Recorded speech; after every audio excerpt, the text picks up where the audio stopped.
Dear students, welcome to Shiva Reddy logics. మీ లక్ష్యం railway ALP job అయితే మీకోసం శివారెడ్డి లాజిక్స్ పర్ఫెక్ట్ కోర్సుని మీ ముందుకు తీసుకొస్తుంది. ఆర్ఆర్బి ఏఎల్పి నోటిఫికేషన్ రీసెంట్గా రిలీజ్ అయింది.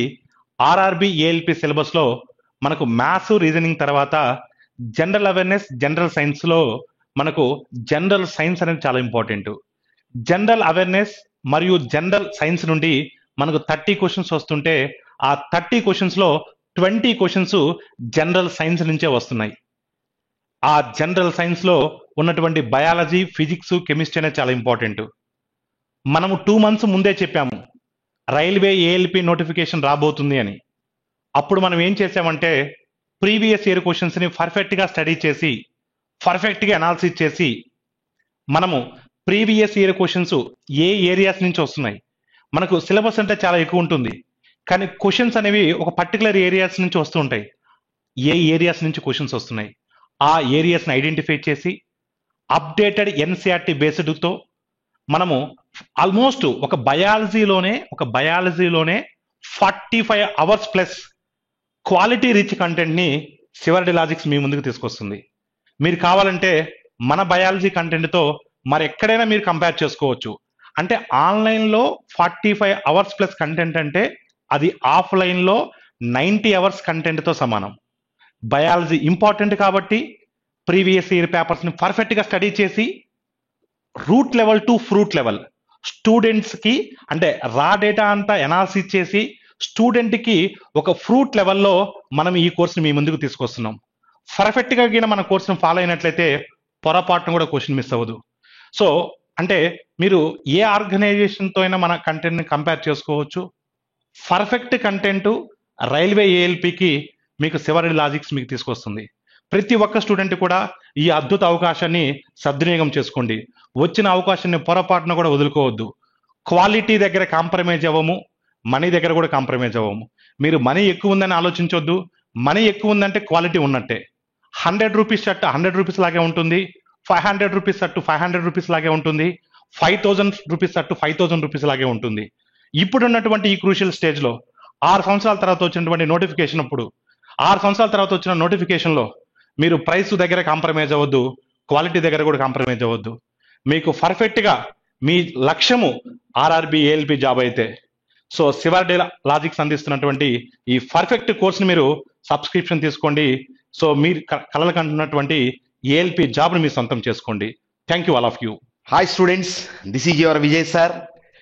మనకు జాతీయ స్థాయిలో జరుగుతున్నటువంటి ఎన్నో రకాల ఎగ్జామినేషన్కు సంబంధించి జనరల్ అవేర్నెస్ పరంగాను, జనరల్ స్టడీస్కు మీకు బాగా యూజ్ అయ్యేటటువంటి మంచి ప్యాకేజ్ను, నాణ్యమైనటువంటి క్లాసెస్ను మీ ముందుకు శివారెడ్డి లాజిక్స్ తీసుకొస్తోంది.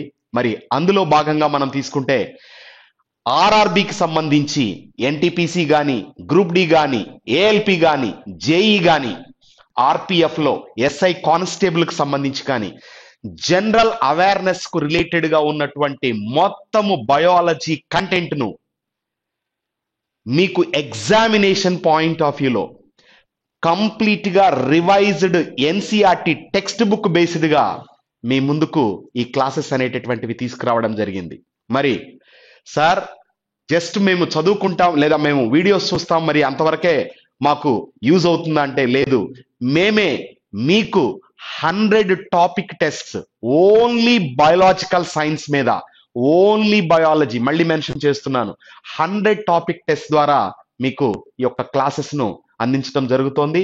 సో మరి ఇమ్మీడియట్ గా ప్లే స్టోర్ నుంచి శివారెడ్డి లాజిక్స్ మొబైల్ యాప్ను డౌన్లోడ్ చేసుకోండి. ఖచ్చితంగా ఈ యొక్క ప్యాకేజీని తీసుకొని రాబోయేటటువంటి నోటిఫికేషన్స్ లో విజేతలుగా నిలవండి.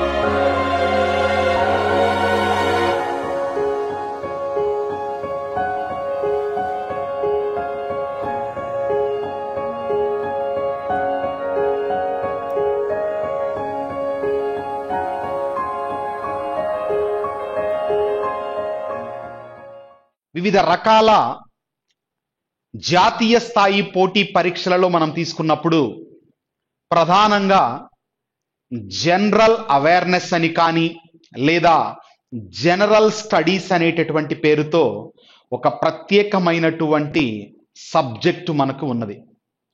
కొన్ని రకాల పరీక్షలలో తీసుకుంటే ఈ టాపిక్ అనేటటువంటిది ఒక పేపర్గా మనము ఎగ్జామ్లో ఫేస్ చేయబోతున్నటువంటి అంశం.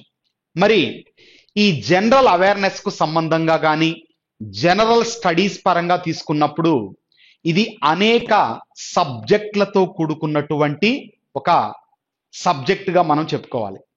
మరి ఇక్కడ గతంలో విజేతలుగా నిలిచినటువంటి ఎంతో మంది అభ్యర్థుల యొక్క మనోభావాలను మనము పరిశీలన చేసినప్పుడు వారు చెప్పే అంశంలో ప్రధానంగా ఉండేటటువంటిది, నాకు జనరల్ స్టడీస్లో లేదా జనరల్ అవేర్నెస్లో బాగా స్కోరింగ్ రావడం వల్ల నా సక్సెస్ రేటు అనేటటువంటిది పెరిగింది అనే అంశం.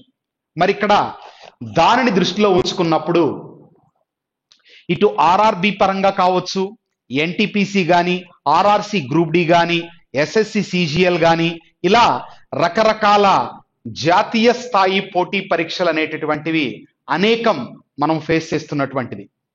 ఈవెన్ ఎస్ఎస్సి జీడీ కానిస్టేబుల్ కానీ. ఓకే, సో మరి అన్నింటిలో కూడా కామన్ గా ఉన్నటువంటి యొక్క జనరల్ అవేర్నెస్ లో one of the important subject గా ఎవరుంటారంటే బయాలజీ అనేటటువంటిది ఉంటుంది.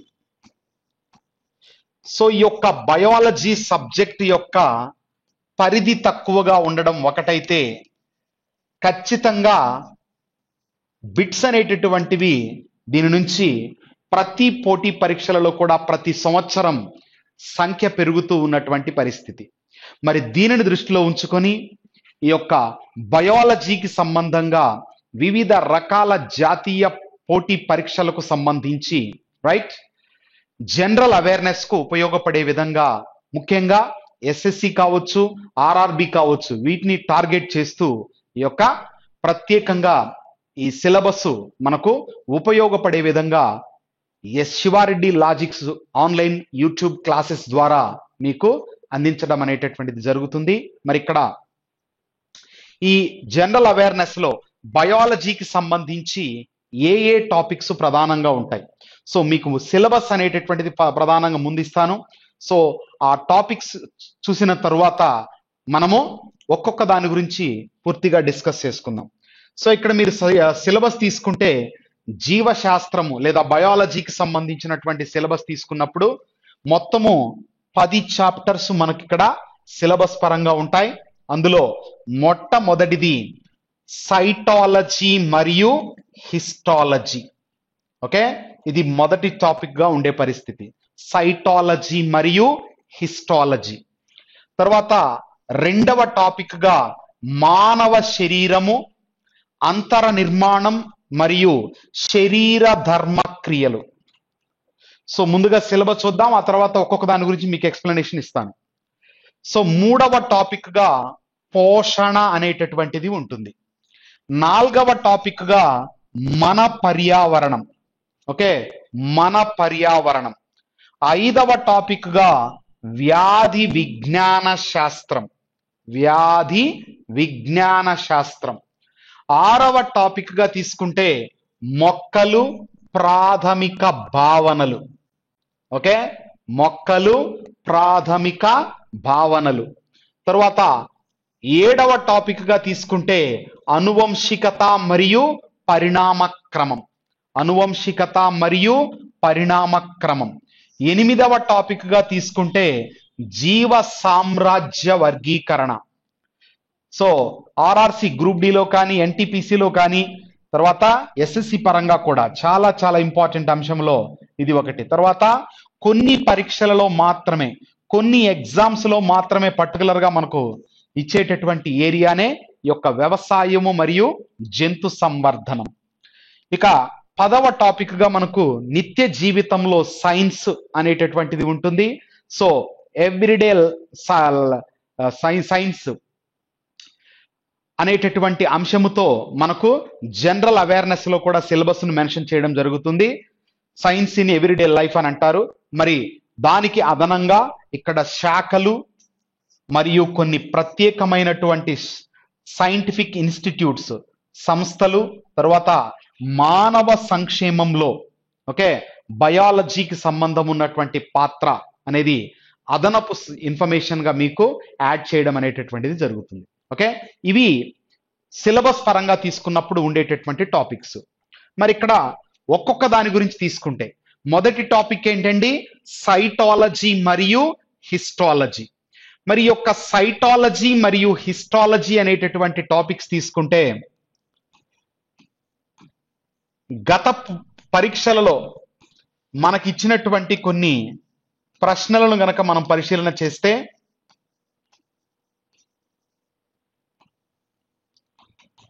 Power house of the cell అని దేనిని పిలుస్తారు, తర్వాత post man of the cell అని ఏ కణాంగాన్ని అంటారు, నెక్స్ట్ కణాంతర ప్రసరణ కణాంగముగా ఎవరు పిలువబడుతున్నారు, నెక్స్ట్ ఏమంటామంటే సారీ సూయిసైడల్ బ్యాగ్స్ ఓకే ఆత్మాహుతి సంచులు అని వేటిని పిలుస్తారు, నెక్స్ట్ మొక్కల యొక్క కణాలలో ఆహార కర్మాగారముగా ఆ kitchen house of the cell అనే పేరుతో దేనిని పిలుస్తారు. ఓకే, సో ఇలాంటి ప్రశ్నలు. తర్వాత ఒక సజీవ కణము యొక్క వెలుపలి పొర ఏంటి, రైట్. తర్వాత నిర్జీవ కణాలను మొట్టమొదటిగా కనుగొన్న శాస్త్రవేత్త ఎవరు, నెక్స్ట్ బ్లాక్ రియాక్షన్ అంటే ఏంటి, తర్వాత ప్రోటీన్ తయారీలో పాలు పంచుకునేటటువంటి కణాంగాలు ఏవి, నెక్స్ట్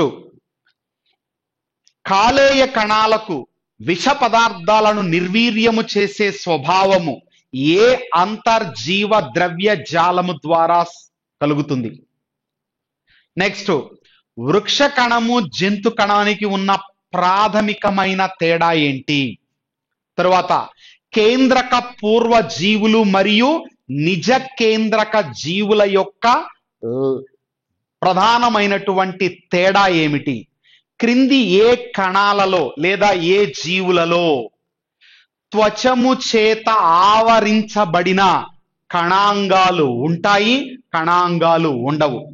ఇలా అనేక రకాల ప్రశ్నలు మనము పోటీ పరీక్షలలో చూస్తున్నాం. మరి ఈ పోటీ పరీక్షలలో వచ్చినటువంటి ప్రశ్నలన్నింటికీ కూడా సమాధానం ఇచ్చేటటువంటి టాపికే ఈ యొక్క సైటాలజీ.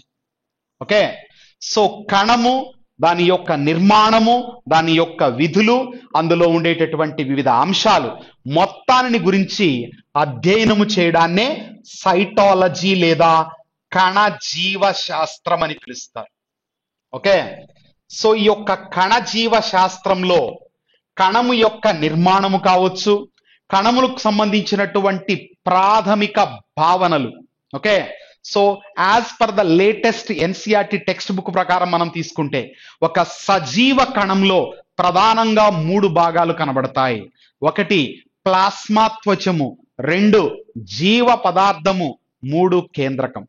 ఓకే, సో మరి యొక్క 3 భాగాల యొక్క విధులు ఏంటి, నిర్మాణపరమైన అంశాలు ఏమిటి, ఒక మంచినీటిలో తిరుగుతున్న చేపను ఉప్పు నీటిలో వేస్తే ఎందుకు చనిపోతుంది, రైట్, లేదా ఉప్పు నీటిలో ఉన్న చేప మంచినీటిలో వేస్తే ఎందుకు చనిపోతుంది, ఇట్లా అనేక రకాల ప్రశ్నలకు సమాధానంగా మనము చూడబోయేటటువంటిదే ఈ యొక్క సైటాలజీ. ఓకే, మరి ఈ యొక్క సైటాలజీ అనే టాపిక్ కు అనుబంధముగా ప్రస్తుతం మనకు పోటీ పరీక్షలలో ఇస్తున్నటువంటి మరొక బిట్ ఏరియా ఏది అంటే, లేదా అడగడానికి అవకాశం ఉన్న మరొక ఏరియా ఏది అంటే కణ విభజన. కణ విభజన. సో ఈ యొక్క కణ విభజన, సెల్ డివిజన్ అనేటటువంటిది తీసుకుంటే ఏ విధంగా ఒక కణము విడిపోయి పిల్ల కణాలుగా మారుతుంది, చనిపోయిన కణాల స్థానంలో కొత్త కణాలు ఎలా ఏర్పడుతున్నాయి, తర్వాత ఆ ఎర్ర రక్త కణాల యొక్క జీవిత కాలము 120 రోజులు.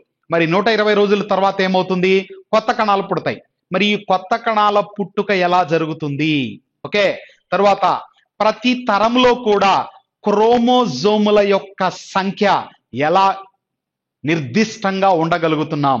అసలు క్రోమోజోములు ఎన్ని రకాలు? ఆటోజోములేంటి, అల్లోజోములేంటి? మానవుని యొక్క శుక్ర కణములో లేదా అండములో ఉండే క్రోమోజోముల సంఖ్య ఎంత? ఒక శిశువు యొక్క లింగ నిర్ధారణలో ఎవరి ప్రమేయము ఉంటుంది? ఓకే, సో ఆడపిల్ల పుట్టాలంటే క్రింది ఏ క్రోమోజోములు కలయిక జరగాలి? ఇట్లా ప్రశ్నలు అనేటటువంటివి మనం చూస్తున్నాం. మరి వీటికి సంబంధంగా ఆన్సర్స్ మనకు కణ విభజన అనేటటువంటి అంశం ద్వారా అవగతమవుతాయి. సో ఇక్కడ మనం ఈ యొక్క చాప్టర్లో తీసుకున్నప్పుడు పార్ట్ ఏగా సైటాలజీ ఉంటే పార్ట్ బిగా హిస్టాలజీ అనేటటువంటి అంశము ఉంటుంది. ఓకే, సో ఇది పార్ట్ ఏకి సంబంధంగా ఉన్నటువంటి సైటాలజీ, దానికి సంబంధంగా అంశాలు. ఇక హిస్టాలజీ తీసుకుంటే, సో జీవులను కణాల యొక్క సంఖ్యను బట్టి రెండు ప్రధాన సమూహాలుగా విభజించాం. ఒకటి ఏకకణ జీవులు, రెండు బహుకణ జీవులు. ఏకకణ జీవులకు వస్తే ఒకే కణముతో నిర్మితమైనటువంటి జీవులను ఏకకణ జీవులు అంటారు. అనేక కణాలతో తయారైతే వాటిని బహుకణ జీవులు అంటారు. మరి అన్ని ఏకకణ జీవులు ఒకే కణముతో తయారయ్యి అన్ని రకాల విధులు ఆ ఒక్క కణమే చేస్తూ ఉంటే బహుకణ జీవులలో ఏమవుతుంది? రకరకాల పనులు కణాల సహాయముతో జరుగుతుంది. ఇలా ఒకే పుట్టుక, ఒకే నిర్మాణము కలిగి, ప్రీవియస్ బిట్ కూడా ఇది, ఒకే రకమైన విధులను నిర్వర్తించే కణాల సమూహాన్నే ఏమంటాము? కణజాలము అంటారు. ఈ కణజాలాల యొక్క అధ్యయనాన్నే, ఓకేనా, కణజాలాల యొక్క అధ్యయనాన్నే హిస్టాలజీ అనే పేరుతో పిలుస్తారు. రైట్? సో మరి ఇక్కడ హిస్టాలజీ పరంగా తీసుకున్నప్పుడు ఇక్కడ జంతు పరంగాను వృక్ష పరంగాను, అంటే వృక్ష కణజాలాలు, జంతు కణజాలాలు, మొక్కలలో ఉండేటటువంటి కణ నిర్మాణము కానీ జంతువులలో ఉండే కణ నిర్మాణము కానీ నిర్మాణ పరంగా అనేక వ్యత్యాసాలను కలిగి ఉంటాయి. కాబట్టే ప్రత్యేకించి ఇక్కడ మొక్కలలో ఉండేటటువంటి కణజాలాలు, జంతువులలో ఉండేటటువంటి కణజాలాలను విడివిడిగా మనము అధ్యయనము చేయబోతున్నాం. సో మొక్కల పరంగా చూసుకున్నప్పుడు విభాజ్య కణజాలము, శాశ్వత కణజాలం. శాశ్వత కణజాలంలో సరళ శాశ్వత, సంక్లిష్ట శాశ్వత కణజాలం. మరి జంతు కణజాలాల పరంగా చూసుకున్నప్పుడు ఉపకళా కణజాలము, సంయోజక కణజాలము, కండర కణజాలము, నాడీ కణజాలము అనేటటువంటి వివిధ రకాల టిష్యూస్ ను గురించి మనము అధ్యయనం చేయబోతున్నాం. ఓకేనా? ఇక్కడ మనము గత ప్రశ్నాపత్రాలు తీసుకున్నప్పుడు మూత్రమును వడపోయడంలో సహాయపడే ప్రత్యేక కణాలను ఏమని పిలుస్తారు అంటాడు. వాటినే మనము పోడోసైట్స్ అనే పేరుతో పిలుస్తాం. ఆ పోడోసైట్స్ అనేటటువంటివి ఒక రకమైన ఉపకళా కణజాల కణాలు. ఓకే, తర్వాత ఈ రివర్ ఆఫ్ లైఫ్ అని ఏ సంయోజక కణజాలాన్ని పిలుస్తారు? రివర్ ఆఫ్ లైఫ్ గా పిలువబడేది రక్తము. రైట్? తర్వాత రక్తములో ఉండే మాత్రికను ఏమంటారు? ప్లాస్మా. ఇక రక్త కణాలు, రక్త వర్గాలకు సంబంధించి అయితే ఎంత చెప్పుకున్నా తక్కువగా ఉండే పరిస్థితి. ఎందుకని అన్ని ఎక్కువగా ప్రశ్నలు మనకు ఈ యొక్క టాపిక్ రిలేటెడ్ గా రావడం అనేటటువంటిది జరిగింది. రైట్? సో మరి ఈ అంశాలన్నీ కూడా ఎక్కడ మనం డిస్కస్ చేయబోతున్నాం? హిస్టాలజీ అనేటటువంటి టాపిక్ లో. Right? So histology and cytology, ఒకటి కణం గురించి చెప్తే మరొకటి కణజాలాలకు సంబంధించి వివరిస్తుంది.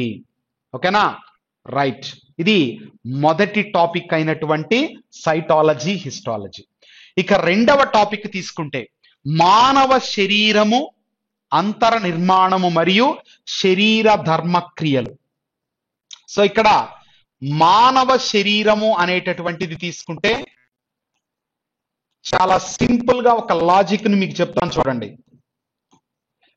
పరీక్షలకు ప్రిపేర్ అవుతున్నటువంటిది మనుషులే, పరీక్షను కండక్ట్ చేస్తున్నటువంటిది మనుషులే, పరీక్షకు పేపర్ను తయారు చేస్తున్నది కూడా మనిషే, రేపు పోస్ట్ ఇవ్వబోయేది కూడా మనుషులకే. కాబట్టి ప్రతి పోటీ పరీక్షలలో ఎవరి యొక్క లేదా ఏ జంతువు యొక్క ప్రాధాన్యత అధికంగా ఉంటుంది అంటే మనిషి. ఓకేనా? సో మానవ శరీరంలో అనేక రకాల అవయవాలు, అవయవ వ్యవస్థలు అనేటటువంటివి ఏర్పడి ఉన్నాయి. సో నిర్మాణ పరంగా తీసుకున్నప్పుడు బయటకు కనిపించే అవయవాల కంటే డబుల్ సంఖ్యలో ఏమున్నాయి, అంతర్గత అవయవాలు ఉన్నాయి. ఒక్కొక్క పనిని ఒక్కొక్క విధిని నిర్వర్తిస్తూ ఒక్కొక్క అవయవం. ఓకే, సో అనేక రకాల పనులను ఒకేసారి చాలా వేగవంతంగా తయారు చేయగలిగిన లేదా వేగవంతంగా పూర్తి చేయగలిగినటువంటి సమర్థత మనము యొక్క మానవునిలో చూడవచ్చు. మరి ఈ అన్నిటిని దృష్టిలో ఉంచుకున్నప్పుడు మానవ శరీరము యొక్క అంతర నిర్మాణ భాగాలు ఏమున్నాయి, తర్వాత మానవ శరీర ధర్మ క్రియలకు సంబంధించి అంతరాంగ అవయవాల యొక్క పనితీరు పరంగా లోపాలు కావచ్చు, తర్వాత వివిధ రకాల అవయవాలు, ఎందుకంటే వివిధ కణాలు కలిసి కణజాలాలుగా మారితే ఆ కణజాలాలు ఏమయ్యాయి, అవయవాలుగా ఏర్పడ్డాయి. ఓకే, ఈ అవయవాలన్నీ కలిసి ఒక అవయవ వ్యవస్థను రూపకల్పన చేస్తాయి, ఒక అవయవ వ్యవస్థను.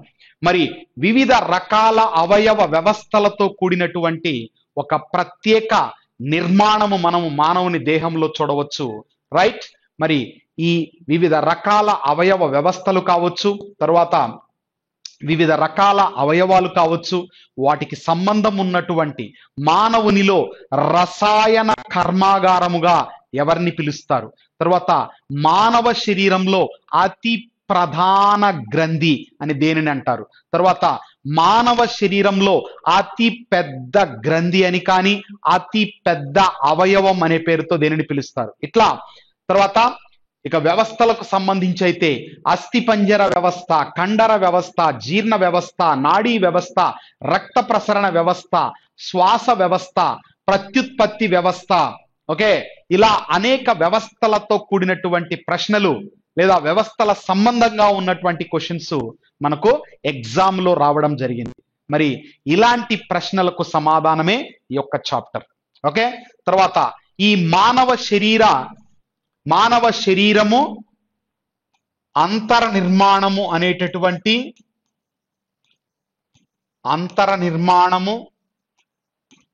శరీర ధర్మక్రియలు అనే ఈ టాపిక్ కు అనుబంధంగా మనము మరొక ఇంపార్టెంట్ అంశముగా చర్చించబోయేది ఏది అంటే జ్ఞానేంద్రియాలు. ఓకే, సో ఈ యొక్క జ్ఞానేంద్రియాలు అనేటటువంటివి మొత్తము 5 ఉంటాయి. సో ఈ యొక్క జ్ఞానేంద్రియాలు వివిధ రకాల చర్యలను నియంత్రించడంలో కావచ్చు, బాహ్యంగా జరుగుతున్నటువంటి పరిస్థితులను శరీరము యొక్క లోపలికి చేరవేయడంలో, తత్ఫలితంగా మన నుంచి రెస్పాన్స్ ను తీసుకురావడంలో ప్రత్యేకించి సహాయపడతాయి.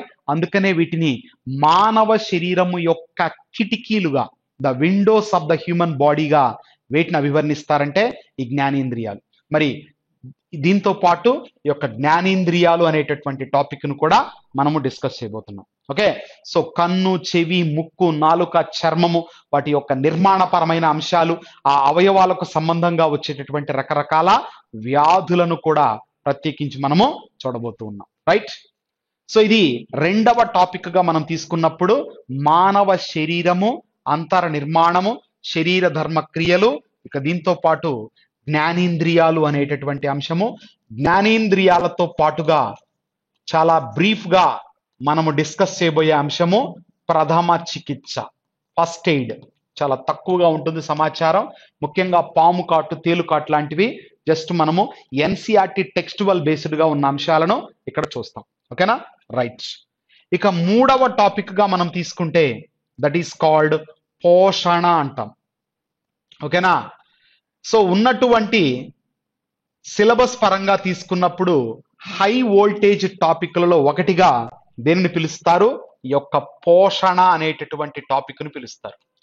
ఇక్కడ పోషణ అనేటటువంటి టాపిక్ లో జీవులలో కనిపించేటటువంటి వివిధ రకాల పోషణలు ఏంటవి, స్వయం పోషణ,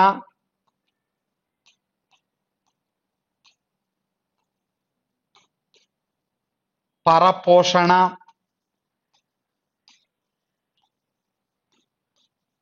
మిశ్రమ పోషణ.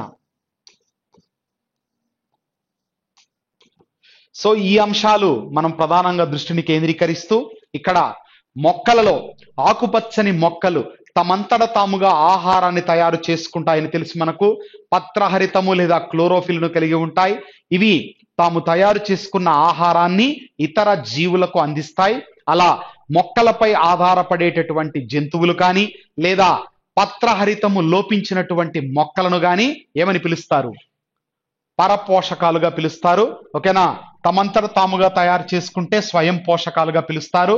రెండు రకాల పోషణలు కలగలిసినటువంటిదే మిశ్రమ పోషణ. రైట్? సో ఇలా ఈ మూడు రకాలైనటువంటి పోషణలతో పాటుగా ప్రత్యేకించి పోషకాలు అనేటటువంటి అంశాన్ని మనం డిస్కస్ చేస్తాం. పోషకాలు, న్యూట్రియంట్స్ అనే పేరుతో పిలుస్తారు. సో ఈ యొక్క పోషకాలు అనేటటువంటివి ప్రధానంగా రసాయన పదార్థాలు. ఇవి శక్తిని విడుదల చేయడంతో పాటు శరీర నిర్మాణానికి కూడా సహకరిస్తాయి. అలా శక్తిని విడుదల చేస్తూ శరీర నిర్మాణానికి సహకరించేటటువంటి ముఖ్యమైనటువంటి రసాయన పదార్థాలనే పోషకాలుగా మనం పిలుస్తాము. మరి ఈ పోషకాలు స్థూల పోషకాలు, సూక్ష్మ పోషకాలు, తర్వాత ఇక్కడ సూక్ష్మ పోషకాల పరంగా తీసుకున్నప్పుడు విటమిన్లు, ఖనిజ లవణాలు, వాటి సంబంధంగా వచ్చేటటువంటి లోపాలు, తర్వాత కార్బోహైడ్రేట్లు, ప్రోటీన్లు, క్రొవ్వులు, వాటి యొక్క ప్రాముఖ్యత, తర్వాత పోషక సంబంధంగా వచ్చేటటువంటి pellagra, kwashiorkor, marasmus, obesity. Right? Vitamin deficiency వల్ల కలిగేటటువంటి వివిధ రకాల వ్యాధులు, వీటన్నిటిని కూడా మనం ఇక్కడ ఈ పోషకాలు అనేటటువంటి టాపిక్ లో ప్రధానంగా డిస్కస్ చేయబోతున్నాం. పాలలో ఉండే చక్కెర, రక్తంలో ఉండే చక్కెర, ఏ కార్బోహైడ్రేట్ ను ఆల్కహాల్ తయారీలో విరివిగా వినియోగిస్తారు, నెక్స్ట్ ఏ పోషకమును దేహము యొక్క రక్షక పోషకముగా, ఓకే, సో ప్రొటెక్టివ్ న్యూట్రియంట్స్ గా ఎవరు పిలువబడుతున్నారు, ఇట్లా మనకు పోటీ పరీక్షలలో వచ్చేటటువంటి ప్రశ్నలకు ఒక బలమైన సమాధానాన్ని లేదా మంచి ఆన్సర్ను మనం ఇవ్వడంలో లేదా ఆ క్వశ్చన్ను ఈజీగా క్రాక్ చేయడంలో మనకు సహాయపడేటటువంటి టాపికే ఈ యొక్క పోషణ.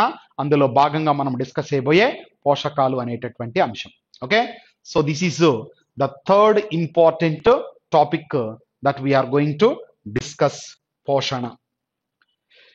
ఇక ఫోర్త్ టాపిక్ గా మనం తీసుకుంటే మన పర్యావరణం. ప్రస్తుత ఏ పోటీ పరీక్ష తీసుకున్నా సరే కన్సిడరబుల్ గా ఏ టాపిక్ నుంచి ప్రశ్నల స్థాయి కావచ్చు, ప్రశ్నల కాఠిన్యత కావచ్చు ఎక్కువగా ఉంది అంటే అది మన పర్యావరణం. సో ఇక్కడ 2030 నాటికి మనం అచీవ్ కావలసినటువంటి సుస్థిర అభివృద్ధి లక్ష్యాలకు సంబంధంగా చూసుకున్నప్పుడు కానీ, ఓకేనా, గ్రీన్ హౌస్ ఉద్గారాల యొక్క ఎమిషన్ పరంగా కావచ్చు, తర్వాత ఓజోన్ పొరకు సంబంధించినటువంటి సంరక్షణ ఏర్పాట్లు కానీ, భూపొరలలో ఉన్నటువంటి శిలాజ ఇంధనాలు వాటి యొక్క నిల్వల పరంగా, ఎందుకంటే అన్ని శిలాజ ఇంధనాలు పునరుత్పాదక శక్తి లేనటువంటి ఇంధనాలు, వాటిని గనక విచ్చలవిడిగా ఇష్టానుసారంగా వాడితే వాటి యొక్క లెవెల్స్ ఏమైపోతాయి, తగ్గిపోతాయి, భవిష్యత్తులో మనకు అవి కనపడినటువంటి పరిస్థితి. సో కాబట్టి ఏ విధంగా మనం యూజ్ చేసుకోవాలా, అక్కడ కార్బన్ ట్రేడింగ్ కావచ్చు, కార్బన్ టెక్నాలజీ కావచ్చు, తర్వాత ఈ యొక్క BS6 అనేటటువంటి ఇన్ఫర్మేషన్ బేస్డ్ గా ఉన్నటువంటి అంశాలు కావచ్చు, తర్వాత వీటితో పాటు మనకు సాంప్రదాయబద్ధంగా ప్రశ్నాపత్రంలో కనబడుతున్నటువంటి ప్రశ్నలు ఏంటి, క్రింది వానిలో ప్రాథమిక ఉత్పత్తిదారులుగా పిలువబడేవి లేదా ప్రాథమిక వినియోగదారులుగా పిలువబడేవి, తర్వాత ద్వితీయ వినియోగదారులుగా ఉపయోగపడేవి, లేదా క్రింది వానిలో ప్రాథమిక వినియోగదారుడు కానిది, తృతీయ వినియోగదారుడు కానిది, ఓకే, తర్వాత క్రింది ఆహారపు గొలుసులో సరి అయిన ఆహారపు గొలుసును గుర్తించుము. రైట్? ఇలాంటి ఎన్నో రకాలైనటువంటి ప్రశ్నలకు ఒక పర్టికులర్ సమాధానంగా మనం చర్చించబోయే అంశమే మన పర్యావరణం.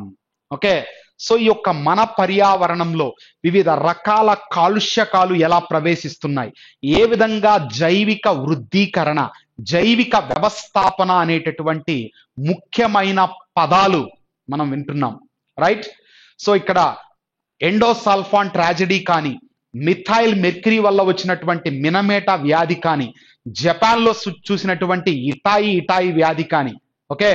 సో ఇవన్నీ కూడా, తర్వాత ప్రొఫెషనల్ సంబంధంగా అంటే వృత్తిరీత్యా వచ్చేటటువంటి రకరకాల వ్యాధులు కానీ, బైసనోసిస్ కానీ, సిడరోసిస్ కానీ, బ్లాక్ లంగ్ డిసీజ్ కానీ, వైట్ లంగ్ డిసీజ్ కానీ, ఓకే?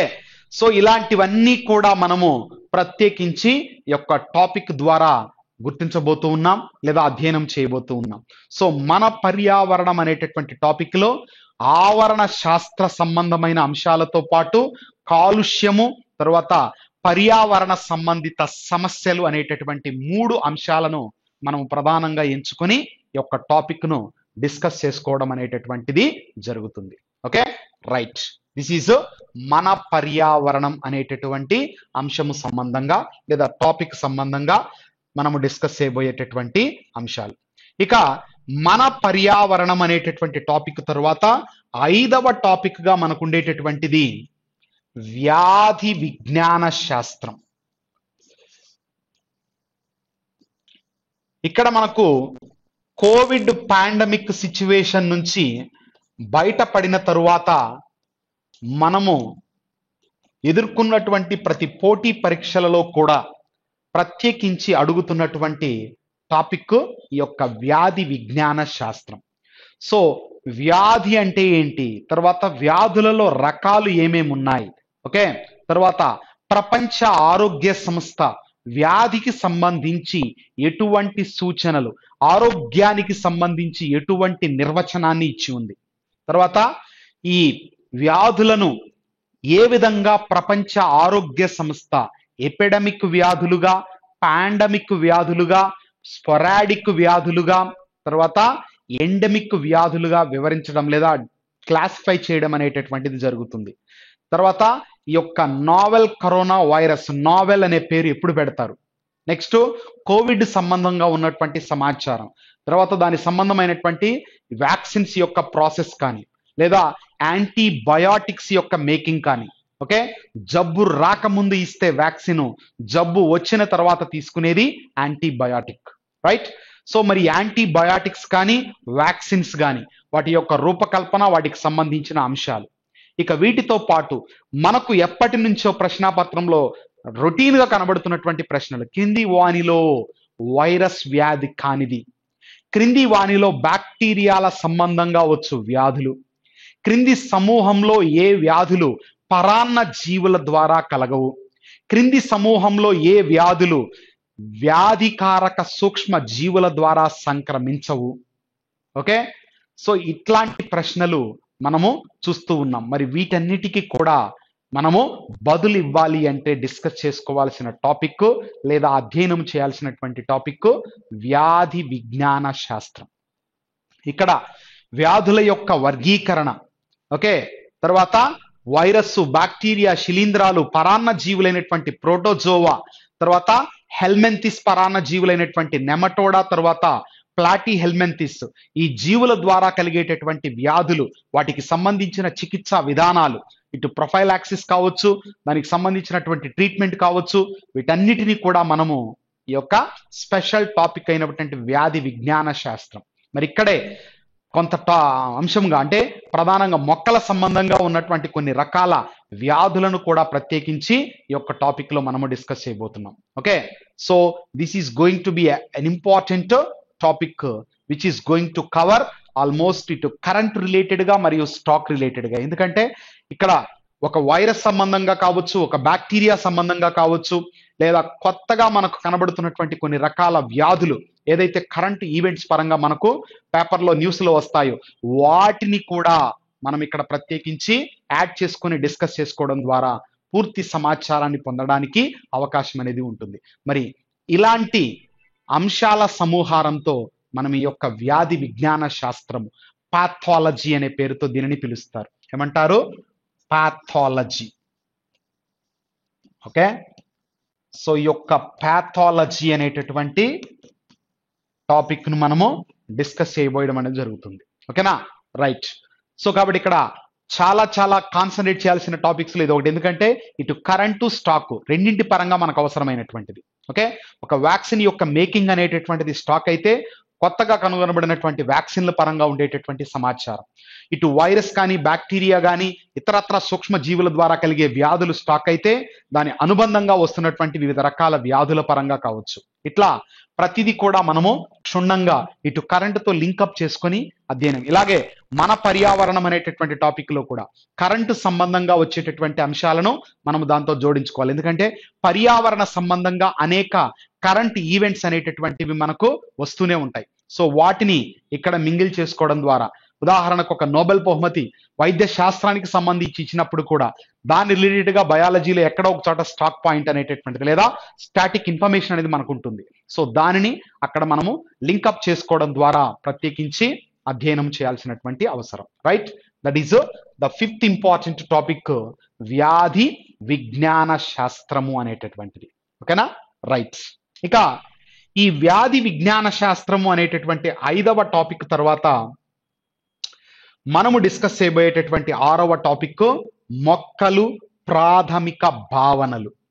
సో ఈ యొక్క 6వ టాపిక్ అయినటువంటి మొక్కలు ప్రాథమిక భావనలు మనకు RRB group D, RRC group D పరంగా కావచ్చు, ఎన్టీపీసీ పరంగా కావచ్చు, చాలా చాలా చాలా ఇంపార్టెంట్.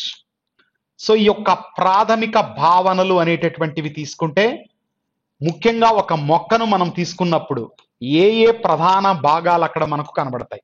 ఇటు వేరు కానీ కాండము కానీ పత్రాలు అనేటటువంటివి ప్రాథమిక భాగాలుగా మొక్కలలో చూడవచ్చు. ఏంటవి? వేరు, కాండము, పత్రాలు. ఓకే, మరి ఈ యొక్క వేరు, కాండము, పత్రాలు తాము నిర్వర్తిస్తున్నటువంటి సహజ విధులతో పాటుగా ఏం చేస్తాయి? కొన్ని అదనపు విధులను నిర్వర్తిస్తాయి. ఈ అదనపు విధులను నిర్వర్తించడంలో భాగంగా తమను తాము మార్చుకుంటాయి. ఉదాహరణకు క్యారెట్ అనేటటువంటిది వేరా కాండమా, బంగాళాదుంప వేరా కాండమా, అల్లము ఏంటి? ఇట్లా మనకు ప్రశ్నలు, క్రింది వాటిలో కాండము కానిది, క్రింది వాటిలో వేరుకు సంబంధము లేనిది, క్రింది వాటిలో కాండముకు సంబంధము ఉన్నది, ఇట్లాంటి ప్రశ్నలు. ఓకే, తర్వాత క్యాలీఫ్లవర్ అనేటటువంటిది, క్యాలీఫ్లవర్ అనేది ఒక పత్రమా, ఒక మొగ్గ, ఒక కాండమా, ఒక వేరా, ఇట్లాంటి ప్రశ్నలు. ఓకే, సో తర్వాత యాపిల్ అనేటటువంటిది నిజమైన పండా కాదా, జీడి మామిడికి లేదా జీడిపప్పు అనేటటువంటి తీసుకున్నప్పుడు అది నిజమైనటువంటి పండా కాదా, ఇట్లా ప్రశ్నలు అనేటటువంటివి మనకు ఉత్పన్నమవుతున్న పరిస్థితి. మరి దీంతో పాటు ప్రాథమికంగా జరిగేటటువంటి మొక్కల యొక్క జీవక్రియల పరంగా చూసుకున్నప్పుడు ఇటు కిరణజన్య సంయోగ క్రియ కావచ్చు, తర్వాత రవాణా ప్రక్రియ కావచ్చు, తర్వాత మొక్కలలో వివిధ రకాల ఫైటో హార్మోన్లు, ఆక్సిన్లు, జిబ్బరెల్లిన్లు, సైటోకైనిన్లు, ఇథైలిన్, ఓకే, అబ్సిసిక్ ఆమ్లము అనేటటువంటి మొక్కలలో కనిపించే ప్రత్యేక ఫైటో హార్మోన్స్ అంటారు. మొక్కలలో కనిపించే హార్మోన్లు ఏమంటాం? ఫైటో హార్మోన్స్ అంటారు. తర్వాత మొక్కలలో కనబడేటటువంటి విసర్జన భావన, ఇక్కడ విసర్జక వ్యవస్థ అనేటటువంటిది ఉండదు, కేవలం విసర్జన మాత్రమే జరుగుతుంది. అలా మొక్కలలో వివిధ రకాల పదార్థాలు, ఆల్కలాయిడ్లు, టానిన్లు, రెజిన్లు, జిగుర్లు, లేటెక్స్ లాంటి పదార్థాలు బయటకు విడుదలవుతాయి. మరి వీటి యొక్క ఆర్థిక ప్రాముఖ్యత ఏంటి? ఓకే, ఏ విధంగా సాంప్రదాయబద్ధంగా మలేరియాను నయం చేయడానికి ఏ ఔషధాన్ని వినియోగిస్తున్నాం? Nothing but quinine. ఓకే, చర్మ వ్యాధులను నయం చేయడానికి వేప మొక్క లేదా వేప నుంచి లభించే ఏ పదార్థము సహాయపడుతుంది? ఇట్లా మనకు క్వశ్చన్ పేపర్లో క్వశ్చన్స్ అనేటటువంటివి అపియర్ అవుతున్నటువంటి పరిస్థితి. మరి వీటికి మనము ఆన్సర్గా ఇక్కడ మొక్కల యొక్క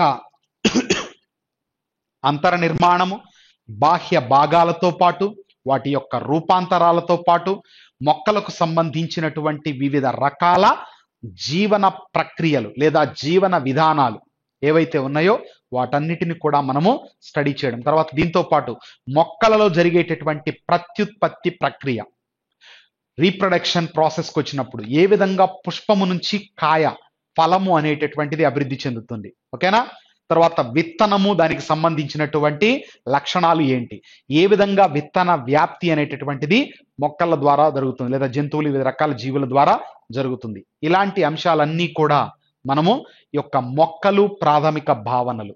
సో మొక్కలు ప్రాథమిక భావనలతో పాటుగా శరీర ధర్మ క్రియలు, ఈ శరీర ధర్మ క్రియలలోనే ఇప్పుడు మనం డిస్కస్ చేసుకున్నటువంటి అనేక టాపిక్స్ లేదా అనేక అంశాలు, వ్యవస్థలకు సంబంధంగా ఉన్నటువంటి అంశాలు, ఓకే, ఇవన్నీ కూడా ఇక్కడ రావడం జరుగుతుంది. క్రింది వానిలో మొక్కలలో బాష్పోత్సేక రేటును తగ్గించు హార్మోన్ అంటాడు, లేదా మొక్కలలో నీటి నష్టాన్ని నివారించు హార్మోన్ అని, లేదా మొక్కలలో యాంటీ స్ట్రెస్ కంబాట్ హార్మోన్ గా, అంటే ఒత్తిడిని ఎదుర్కోవడంలో మొక్కకు సహాయపడేటటువంటి హార్మోన్ గా దేనిని పిలుస్తారు. సో ఇలా నంబర్ ఆఫ్ క్వశ్చన్స్ అనేటటువంటివి మనకు ప్రశ్నాపత్రంలో కనబడుతూ ఉంటాయి. ఓకే, సో అలాంటి వాటన్నిటికీ సమాధానమే ఈ యొక్క శరీర ధర్మ క్రియల సంబంధంగా ఉన్నటువంటి సమాచారం. క్లియర్? సో ఇది మొక్కలు, ప్రాథమిక భావనలు, శరీర ధర్మ క్రియలు.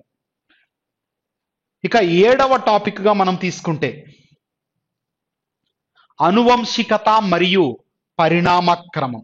ఏంటండి ఈ యొక్క అనువంశికత మరియు పరిణామ క్రమము అంటే? ఏ విధంగా లక్షణాలు ఒక తరం నుంచి మరొక తరానికి సంక్రమింప చేయబడుతున్నాయి. ఇక్కడ ముఖ్యంగా ఆర్ఆర్సి గ్రూప్ డి పరంగా చూసుకున్నప్పుడు క్రింది వానిలో ఏమంట బహిర్గతత్వ సూత్రాన్ని ప్రతిపాదించిన శాస్త్రవేత్త లేదా క్రింది వానిలో అనువంశికత సూత్రాలకు సంబంధం ఉన్నది, సంబంధము లేనిది. రైట్?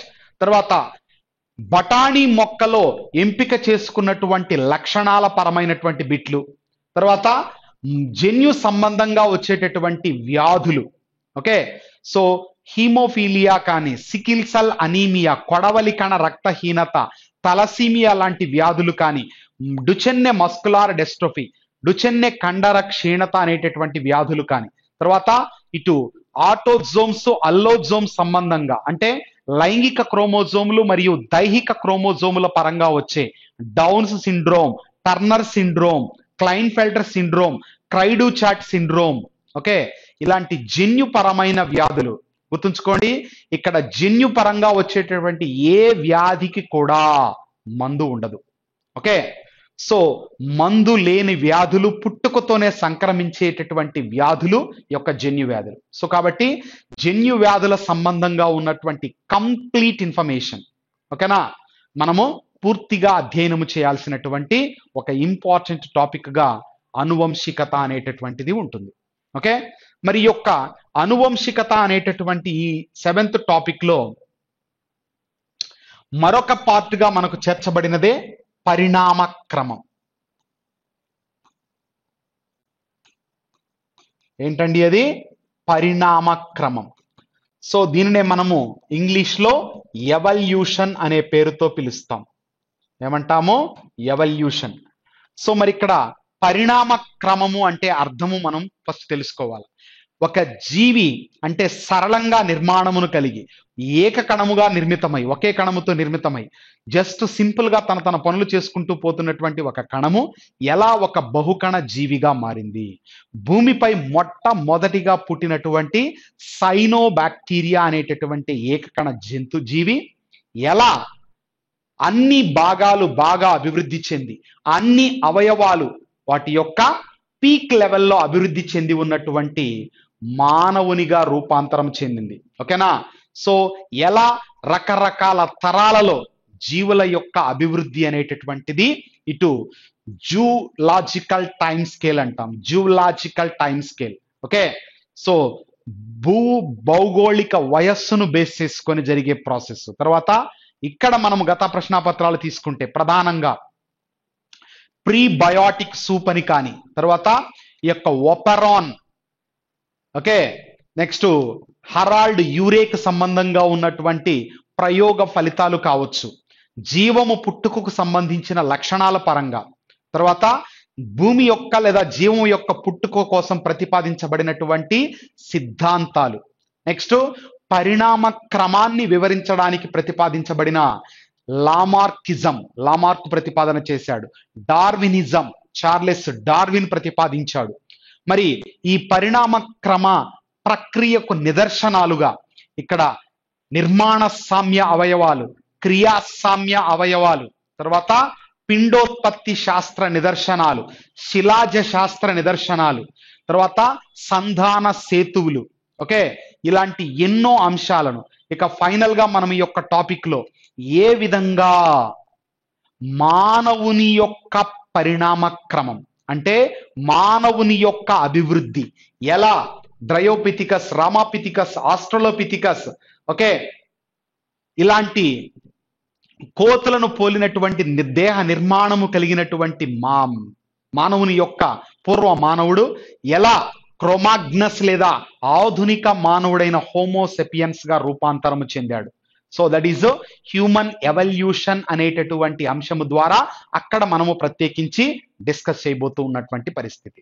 ఓకే, సో ఇక్కడ ఇటు జన్యుపరమైనటువంటి అంశాలు, సో ముఖ్యంగా అనువంశికత సూత్రాలు తీసుకున్నప్పుడు బహిర్గతత్వ సూత్రము, పృథక్కరణ సూత్రము, స్వతంత్ర జన్యు వ్యూహన సిద్ధాంతము, తర్వాత ఏక సంకర సంకరణం, ద్విసంకర సంకరణం, వాటికి సంబంధించినటువంటి రేషియోస్, నిష్పత్తులు, ఏక సంకర సంకరణము యొక్క దృశ్యరూప నిష్పత్తి, జన్యురూప నిష్పత్తి, అలాగే ద్విసంకరణానికి సంబంధంగా ఉన్నటువంటిది, ఇట్లా అనువంశికతకు సంబంధంగా ఉన్నటువంటి అంశాలు ప్లస్ ఈ పరిణామ క్రమ సంబంధంగా ఉన్నటువంటి సమాచారం రెండిటిని కూడా కలగలిపి మనము అధ్యయనం చేయబోతున్నాం. మనకు ఎన్సిఆర్టి టెక్స్ట్ బుక్ లో వెయిటేజ్ ఉన్నటువంటి టాపిక్లలో ఇది ఒకటిగా మనం పరిగణలోకి తీసుకోవాలి. ఓకే, అనువంశికత, పరిణామ క్రమము అనేటటువంటి ఇంపార్టెంట్ టాపిక్. సో ఎవల్యూషన్ అనే పేరుతో దీనిని పరిణామ క్రమాన్ని పిలుస్తారు. ఈ అనువంశికతను హెరిడిటీ అనే పేరుతో పిలుస్తారు. ఓకే, లక్షణాలు ఎలా ఒక తరం నుంచి మరొక తరానికి సంక్రమిస్తున్నాయి అనేది మనం ఇక్కడ ప్రధానంగా అధ్యయనం చేస్తాం. రైట్, ఇక తరువాతి చాప్టర్ గా మనం తీసుకున్నప్పుడు 8వ టాపిక్ గా మనకు ఉండేటటువంటిది జీవ సామ్రాజ్య వర్గీకరణ. జీవ సామ్రాజ్య వర్గీకరణ. సో ఈ యొక్క జీవ సామ్రాజ్య వర్గీకరణ తీసుకుంటే వివిధ రకాల జీవులకు సంబంధించిన టాక్సానమీ యొక్క అంశాలు ఇక్కడ ప్రాథమికంగా మనకు ఎగ్జామ్ పాయింట్ ఆఫ్ వ్యూలో అవసరమైనటువంటి దృష్టిలో పెట్టుకొని అధ్యయనం చేస్తాం. ఎందుకంటే ఈ యొక్క టాపిక్ అనేటటువంటిది ప్యూర్ బయాలజీ, అంటే పూర్తిగా బయాలజీ సంబంధంగా ఉండేటటువంటి అంశము. ఇక్కడ జనరల్ అంశాలకు చోట్లేదు కాబట్టి ప్రశ్నాపత్రంలో ప్రశ్నలు కూడా అదే స్థాయిలో మనకుంటాయి. సో క్రింది వానిలో సముద్రపు ఆకుకూర అని దేనిని పిలుస్తారు, తర్వాత పోర్చుగీస్ మ్యాన్ ఆఫ్ వార్ అని దేనిని అంటారు, నెక్స్ట్ సముద్రపు కలుపు మొక్కలుగా వేటిని పిలువబడుతున్నాయి, నెక్స్ట్ ఇక్కడ స్పేస్ లో అంతరిక్షంలో కూడా వినియోగించదగినటువంటి ఆహారం ఏమిటి, నెక్స్ట్ ప్రోటీన్ కొరతను తీర్చడానికి ఏ విధమైనటువంటి ప్రోటీన్లను ఏకకణ జీవుల నుంచి తయారు చేస్తూ ఉన్నారు, వాటిని సింగిల్ సెల్ ప్రోటీన్స్ అని పిలుస్తాం. ఓకే, తర్వాత అకశేరుకాలు, సకశేరుకాలు, ఇన్వర్టిబ్రేట్స్, వర్టిబ్రేట్స్ జంతువుల పరంగా తీసుకుంటే, అదే మొక్కల పరంగా చూసుకున్నప్పుడు పుష్పించని మొక్కలు, పుష్పించే మొక్కలు. Okay, so flowering plants, non flowering plants. ఈ పుష్పించని మొక్కలను క్రిప్టోగ్యాములు అని, పుష్పించే మొక్కలను ఫెనిరోగ్యామ్స్ అనే పేరుతో పిలుస్తారు. ఓకే, తర్వాత ఈ జంతువుల పరంగా వచ్చినప్పుడు అకశేరుకాలు, సకశేరుకాలు. అకశేరుకాలు అంటే వెన్నెముక లేనటువంటివి, సకశేరుకాలు అంటే వెన్నెముకను కలిగినటువంటి జంతువులు. ఓకే, సో వెన్నెముక లేనటువంటి జంతువులను మరలా వివిధ రకాల వర్గాలుగా విభజించారు. Protozoa, porifera, coelenterata, platyhelminthes, nematoda, annelida, arthropoda, mollusca, echinodermata. ఇక వెన్నెముక కలిగినటువంటి జంతువుల పరంగా తీసుకుంటే వీటినే మనము కార్డేట్స్ అనే పేరుతో పిలుస్తాం. ఈ కార్డేట్స్ లో చేపలు, ఉభయచరాలు, సరీసృపాలు, పక్షులు, క్షీరదాలు. ఇక్కడ ఈ టాపిక్ రిలేటెడ్ గా మనం కొన్ని క్వశ్చన్స్ తీసుకున్నప్పుడు నేరుగా వర్గీకరణ సంబంధంగా వచ్చే ప్రశ్నలు ఒక రకమైతే, మరొక ప్రశ్నలు క్రింది వానిలో చేప కానిది. ఓకే, క్రింది వానిలో ఏ చేపను డెవిల్ ఫిష్ అంటారు, లేదా డాగ్ ఫిష్ అంటారు, లేదా కటిల్ ఫిష్ అంటారు. ఇట్లా మనకు ప్రశ్నాపత్రంలో క్వశ్చన్స్ అనేటటువంటివి అపియర్ అవుతూ ఉన్నాయి. మరి ఇలాంటి వాటికి సమాధానమే మనము డిస్కస్ చేయబోతున్నటువంటి ఈ యొక్క టాపిక్. సో ఇది జీవ సామ్రాజ్య వర్గీకరణ పరంగా మొక్కలకు మరియు జంతువులకు సంబంధించిన వర్గీకరణ అంశాలతో పాటుగా అసలు వర్గీకరణ అంటే ఏంటి, ఎలా వర్గీకరణ చేస్తారు, ఏ అంశాలను ప్రామాణికంగా తీసుకొని వర్గీకరణ అనేటటువంటిది జరుగుతుంది.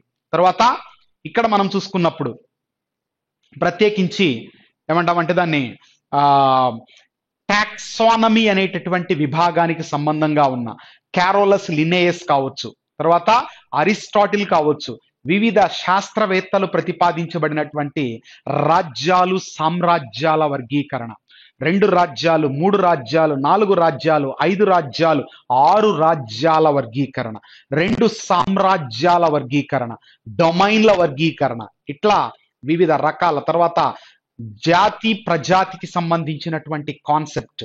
ఓకే, సో ఒక జీవిని లేదా ఒక జంతువుని లేదా మొక్కను 2 పేర్లతో నేమింగ్ గనక చేస్తే దానినే ద్వినామీకరణ అనే పేరుతో పిలుస్తారు. సో ఈ యొక్క ద్వినామీకరణ అనేటటువంటి ప్రక్రియకు వచ్చినప్పుడు ప్రజాతి, జాతి అనేటటువంటి 2 పదాలు మనకు స్పష్టంగా వస్తాయి.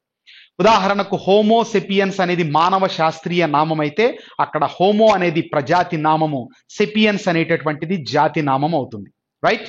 సో మరి ఇక్కడ ఒక్కొక్కసారి ప్రజాతి, జాతి నామాలు ఒకేలా ఉంటే దానిని ఏ పేరుతో పిలుస్తారు? ఓకే, సో దానిని టాటోనిమీ అనే పేరుతో పిలుస్తారు. మరి దీనికి సంబంధించిన ఉదాహరణలు, ఎగ్జాంపుల్స్ ఏంటి? రైట్. ఇలా అనేక రకాల అంశాలను మనము ఈ యొక్క జీవ సామ్రాజ్య వర్గీకరణకు సంబంధంగా డిస్కస్ చేయబోతూ ఉన్నాం.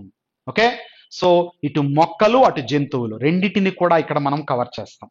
Okay, clear. ఇక తర్వాత 9వ చాప్టర్గా మనం తీసుకుంటే కొన్ని పోటీ పరీక్షలకు మాత్రమే అవసరమైనటువంటి ఒక ఇంపార్టెంట్ ఏరియాగా ఏ చాప్టర్ను మీకోసం ప్రత్యేకంగా చేర్చాను అంటే వ్యవసాయం మరియు జంతు సంవర్ధనం.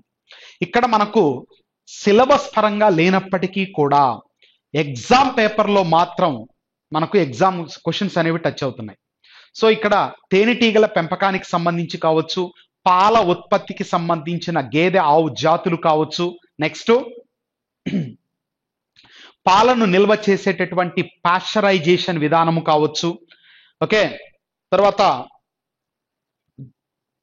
ఈ యొక్క జంతు ఉత్పత్తులు మనకు ఏవైతే దొరుకుతున్నాయో అంటే మొక్కల పరమైన ఆర్థిక ప్రాముఖ్యత ఎలా ఉంటుందో అలాగే జంతువుల పరంగా కూడా ఆర్థిక ప్రాముఖ్యత అనేటటువంటిది ఇక్కడ ఉంటుంది.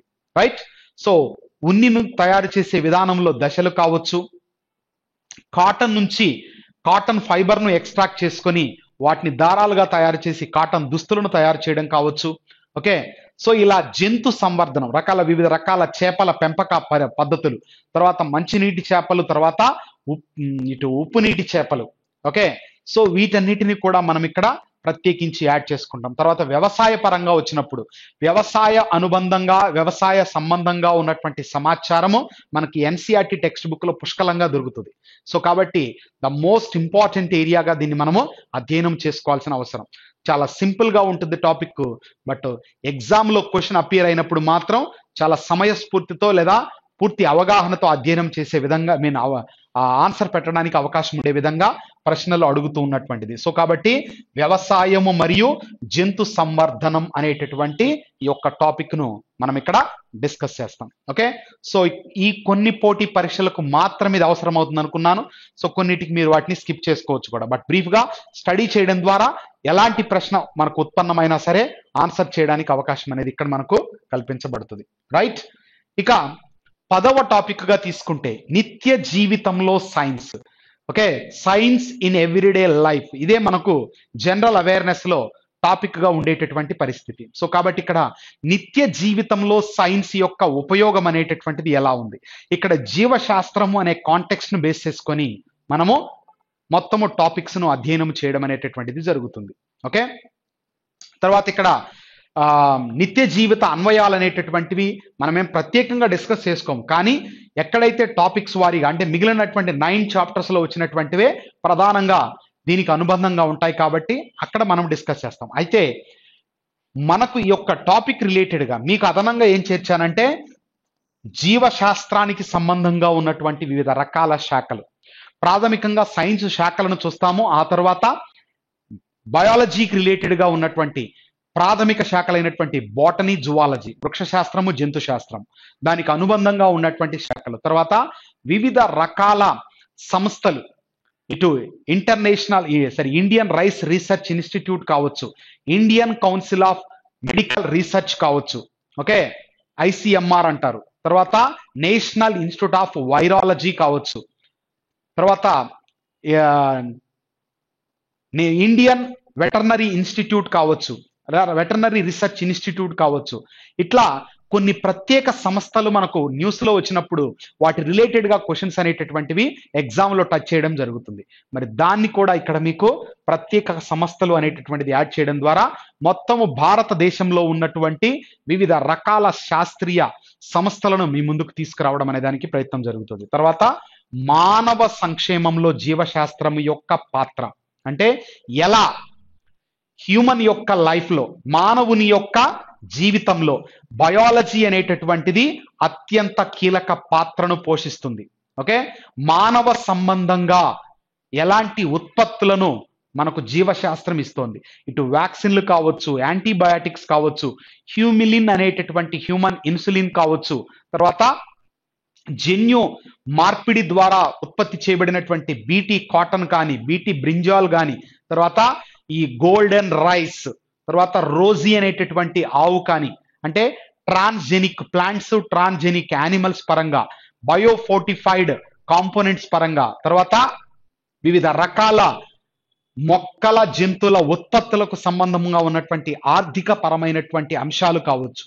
ఇవన్నీ కూడా మానవ సంక్షేమంతో పాటు ఇక్కడ మరొక అంశంగా మనం చేర్చుకోబోయేది బయోమెడికల్ టెక్నాలజీ, అంటే వివిధ రకాల వ్యాధులను నిర్ధారణ చేయడంలో, వివిధ రకాల అపస్థితులను కనుగొనడంలో ప్రధానంగా మనకు ఉపయోగపడేటటువంటి వన్ ఆఫ్ ద ఇంపార్టెంట్ ఏరియాగా ఎవరుంటారు?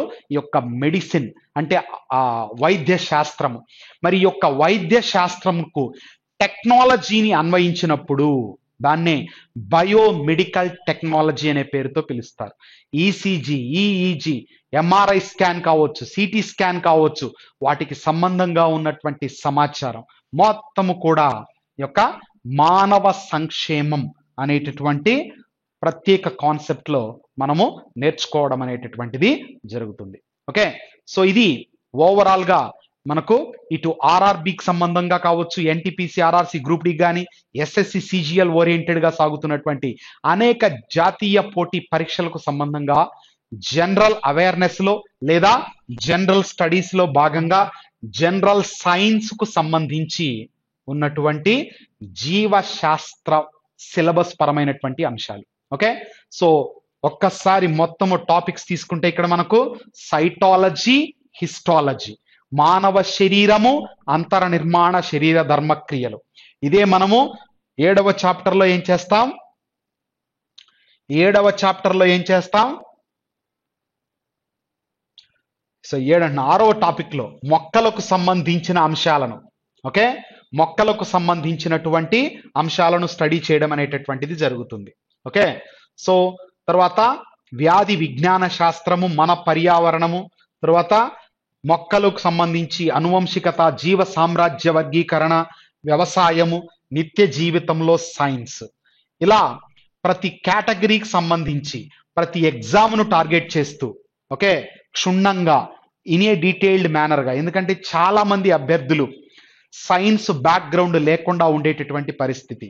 ఇక్కడ ఆర్ట్స్ బ్యాక్డ్రాప్ తో వచ్చినటువంటి అభ్యర్థులు కొంత ఇబ్బందిని ఎదుర్కొనేటటువంటి ఏరియా యొక్క సైన్స్. సో ఎటువంటి ప్రాబ్లం అనేది మీకు రాకుండా చాలా క్లియర్గా, చాలా నిదానంగా కొన్ని పదాలకు సంబంధించిన ప్రతి అర్థాన్ని వివరిస్తూ, ఓకే, ఈ యొక్క టాపిక్ను మీకు ప్రతి టాపిక్ను కూడా మీ ముందుకు తీసుకురావడం అనేటటువంటిది విజయ్ సార్ ద్వారా జరుగుతుంది. సో కాబట్టి పూర్తిగా ఈ యొక్క వీడియోస్ అన్నిటిని కూడా మనం తీసుకోవడం ద్వారా, లేదా మొత్తము క్వాలిటీతో కూడుకున్నటువంటి క్లాసెస్ను మనము ఆన్లైన్లో పర్చేజ్ చేసుకోవడం లేదా వాటిని వీక్షించడం ద్వారా డెఫినెట్ గా మాక్సిమం రాబోయేటటువంటి ఎగ్జామ్స్ లో బెనిఫిట్ పొందడానికి అవకాశం అనేటటువంటిది ఉంది. రైట్, ఇది జీవశాస్త్రము అనేటటువంటి ఒక సబ్జెక్టుకు సంబంధంగా ఉన్నటువంటి వివిధ అంశాలు మనం డిస్కస్ చేయబోయేటటువంటి సిలబస్ కు సంబంధించిన సమాచారం.